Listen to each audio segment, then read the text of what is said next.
Sir rolling friction sliding friction से क्यों कम होती है? बहुत अच्छे।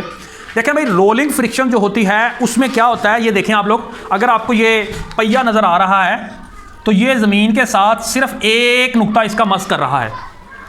यानी रोलिंग फ्रिक्शन में होता यह है कि एक जिस्म का सिर्फ एक नुक्ता जो है दूसरे की सतह के साथ मस कर रहा होता है। लिहाजा कोल्ड वेल्ड बहुत ही कम होता है, फ्रिक्शन भी कम होती है। लेकिन स्लाइडिंग फ्रिक्शन में ये होता है कि सारे नुकात उसके, तकरीबन सारे नुकात जो हैं एक जिस्म के, वो दूसरे के साथ ऐसे मस कर रहे होते हैं। लिहाजा कोल्ड वेल्ड बहुत ज़्यादा होता है, और कोल्ड वेल्ड जो है फिर ज़्यादा होने की वजह से फ्रिक्शन जो है वो ज़्यादा होती है। इसलिए हम क्या करते हैं, हम स्लाइड नहीं करवाते जिस्म को, हम पहिए लगा के रोलिंग फ्रिक्शन जो है वो हासिल कर लेते हैं, और वो 100 गुना कम हो जाती है। जब बंदूक चलाई जाती है तो ये पीछे की तरफ झटका क्यों खाती है? अच्छा सवाल है, बैठें आप। देखो भाई, बात यह है कि जब आप बंदूक चलाते हैं तो चलाने से पहले क्या होता है, ना तो गोली हरकत कर रही होती है ना बंदूक हरकत कर रही होती है, दोनों का कुल मोमेंटम 0 + 0 = 0 होता है। तो गोली चलने से पहले कुल मोमेंटम 0 है।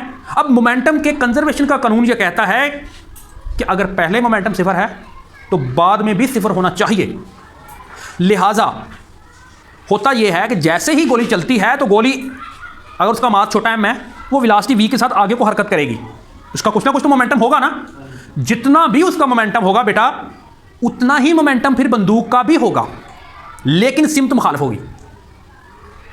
जब दोनों मोमेंटम बराबर होंगे और मुखालिफ सिमत में होंगे, उनको जमा करेंगे, जवाब फिर 0 आ जाएगा।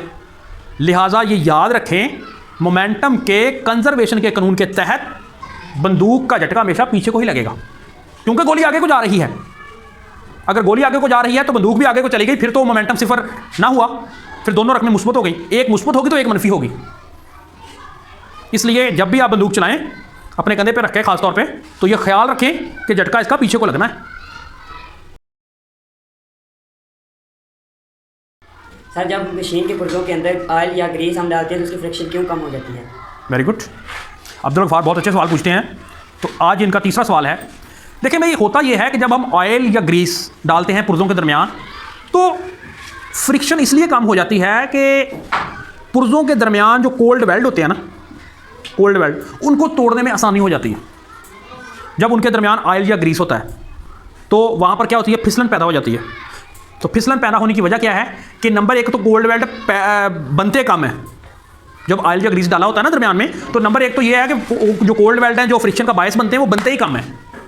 और नंबर 2, फिसलन की वजह से फिर वो टूटने, अगर बन जाए तो उनको तोड़ना आसान होता है। तो जितना कोल्ड वेल्ड आसानी से टूटेगा उतनी फ्रिक्शन कम होगी।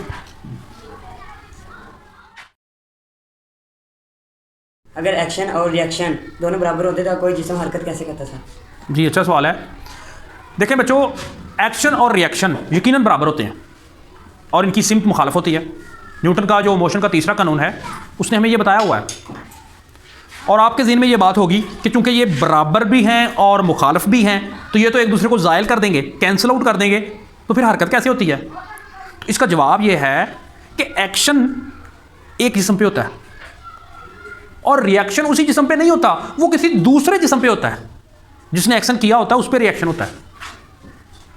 मिसाल मैं दूंगा आपको कि जब मैं ऐसे पैदल चलता हूं तो दरअसल मैं क्या कर रहा हूं, ज़मीन को अपने पाँव की मदद से पीछे की तरफ धकेल रहा हूं, ये मेरा एक्शन है।